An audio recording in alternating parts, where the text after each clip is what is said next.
In the darkness, some pony coughed. Who was it? Silence reigned. Who? A dim violet light sprang into being. Twilight Sparkle's horn barely illuminated the cramped, windowless room and the 6 ponies within. A world of dark purples and inky blacks revealed itself, colors distorted by the monochrome aura of the magical implement. Shadows pooled in the corners, lurking just beyond the reach of the unicorn spell. Rainbow watched as Twilight glared at each of their friends in turn. None spoke. Silhouettes danced along the walls as the unicorn moved her head, causing the light to jerk and shift. Pinkie Pie huddled near the barred door, eyes wide and uncomprehending as she stared off into an uncertain distance. The baker twitched slightly, squeezing the bag of flour that she clutched so tightly to her chest. On the room's only bed, Rarity lay next to Applejack, her head buried in the farmer's shoulder. The dressmaker shook as she sobbed quietly. Dash didn't know whether the unicorn's distress was because of their situation or because of their hygiene. The room reeked of unwashed bodies, and Rarity's mane, like every pony else's, was tangled and knotted and hung heavy with filth. Applejack, for her part, merely stared stoically back at Twilight Sparkle when the librarian's gaze turned to her. And then those eyes were on Dash and on Fluttershy. The two were locked in an embrace. It was the only comfort they had in the room. The weather pony found her voice when the other Pegasus began to shudder. What does it matter? Twilight Sparkle's brow furrowed. Get serious, Dash. It's better for 5 of us to get through this than none of us. Coughing is the only warning we get. Fluttershy's whisper carried well enough in the enclosed space. Couldn't we, wait and see? It could just be dust or cold. Please? I really wish that we could risk it, Fluttershy, Twilight said, the sharp edge of her voice softening slightly. But there's no going back once it reaches the final stage. You saw what happened out there. Do you really want that in here? Applejack sighed, then spoke up. She's right, Sugar Cube. It's not contagious until the end. We got a choice to make. 1 death or 6. Rainbow Dash gritted her teeth. Isn't there anything that can be done? Can your magic cure it? Stop it? Slow it down? She paused, then added in a hoarse whisper. Anything? The unicorn shook her head. Even the princess can't cure it. She can only contain outbreaks that do happen. Every carrier has to die.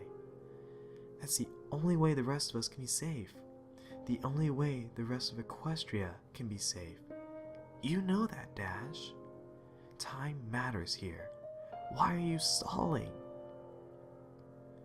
The weather pony's mouth worked, but no words came forth.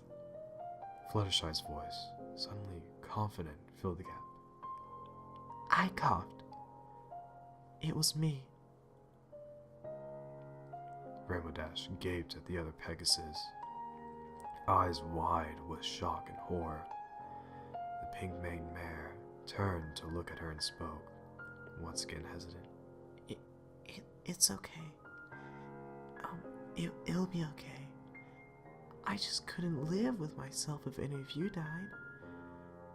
And I could have prevented it. It's better this way. Dash shook her head slowly and whispered a single, No.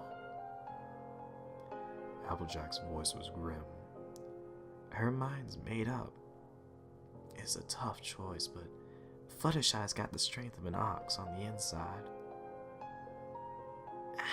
How can we... How is she going to... The Pegasus trailed off. Twilight Sparkle sighed and slumped to the floor.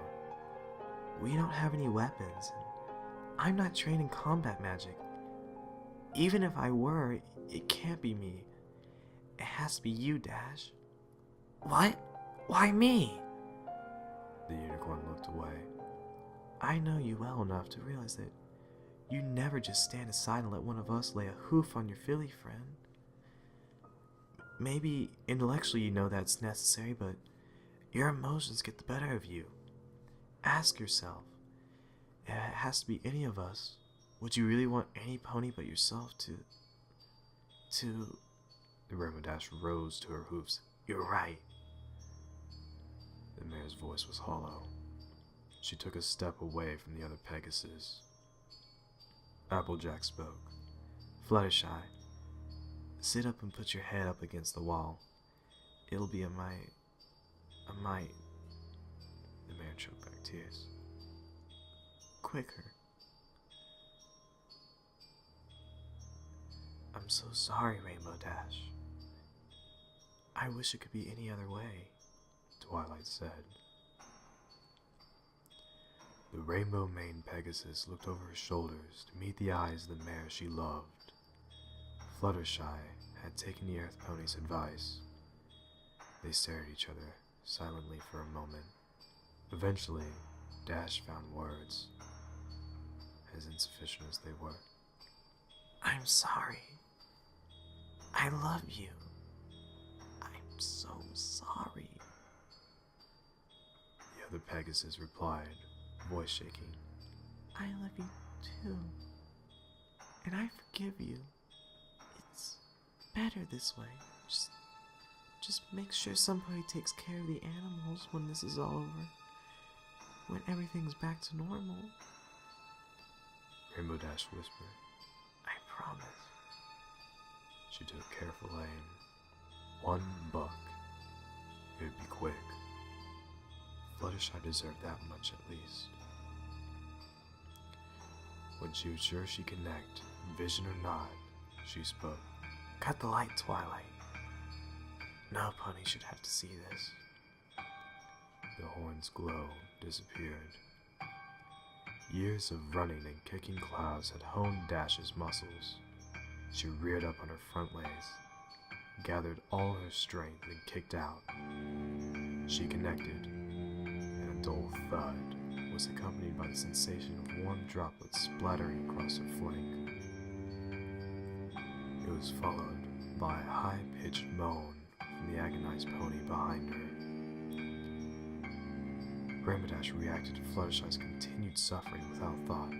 She reared again, bucked repeatedly, steadying herself and adding force with swift flaps of her wing.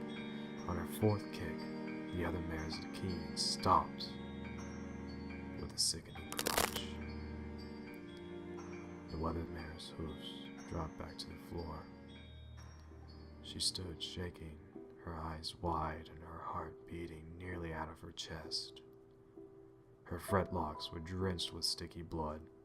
She could feel it beginning to clot.